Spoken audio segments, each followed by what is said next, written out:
Hi అండి. Welcome to Aaradhya sister world. ఇది చూసారా సొరకాయ కూరలో పాలు పోసి వండామనమాట. చాలా టేస్ట్‌గా ఉంటుందండి. నిజం మామూలు కూర కన్నా ఈ కూర అయితే చాలా బావుంటుంది.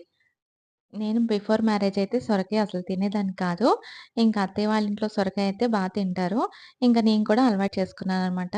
సొరకాయ అయితే లేతగా ఉండాలి. ఈ సొరకాయ వచ్చేసరికి మా ఆడపడుచు వాళ్ళ తోటలో కాసింది.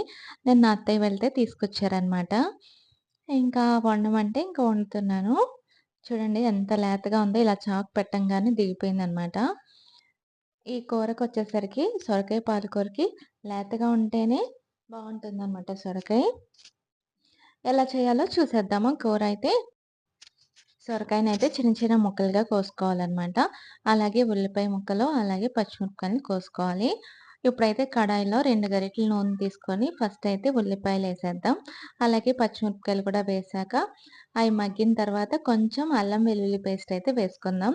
కూర టేస్టీగా ఉంటదండి ఈ అల్లం వెల్లుల్లి పేస్ట్ వేయడం వల్ల. ఇప్పుడైతే సొరకాయ ముక్కల్ని వేసేసుకుందాం మొత్తం. దీంట్లో అయితే కొంచెం ఉప్పు వేసుకుందాం. ఉప్పు వేయడం వల్ల సొరకాయ ముక్కలు త్వరగా మగ్గిపోతాయన్నమాట. ఇలా మూత పెట్టేసుకుందాం. ఒక 10 నిమిషాలైతే ఉడికించేసుకుందాం మీడియం ఫ్లేమ్‌లో.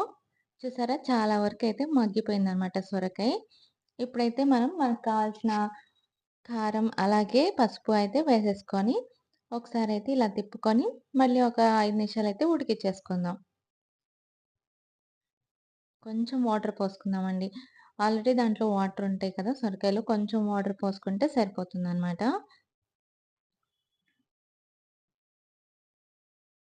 చూడండి ఇప్పుడైతే చాలా వరకు మగ్గిపోయింది. లాస్ట్‌లో అయితే కరివేపాకేసుకుందాం. ఫస్ట్ కంటే లాస్ట్‌లో కరివేపాకు వేయడం వల్ల ఆ స్మెల్ అయితే బావుంటుంది. ఇప్పుడైతే పాలు కూడా ఇలా పోసేసుకుందామనమాట. సొరకాయలో వాటర్ శాతం అంతా పోయిన తర్వాత అప్పుడు మాత్రమే పాలు వేసుకోవాలి. ఇలా పాలు వేసుకొని ఒకసారైతే తిప్పుకొని మళ్ళీ మూత పెట్టుకొని 5 నిమిషాలైతే ఉడికించుకోవాలి.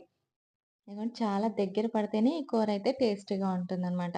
ఇప్పుడైతే మన కూర దగ్గర పడిపోయింది. అయిపోయినట్టేనండి మన కూరైతే. సొరకాయ పాలకూర చాలా టేస్ట్‌గా ఉంటదండి. అన్ని కూరల కంటే ఈ సొరకాయ పాలకూర చాలా టేస్ట్‌గా ఉంటది. మీకు గనక నా వీడియో నచ్చితే గనక లైక్ చేయండి, షేర్ చేయండి, సబ్స్క్రైబ్ చేయండి. ప్లీజ్ సబ్స్క్రైబ్ మై ఛానల్ అండి. నా కొత్త ఛానల్ అయితే సబ్స్క్రైబ్ చేస్తారని అనుకుంటున్నాను. Thank you.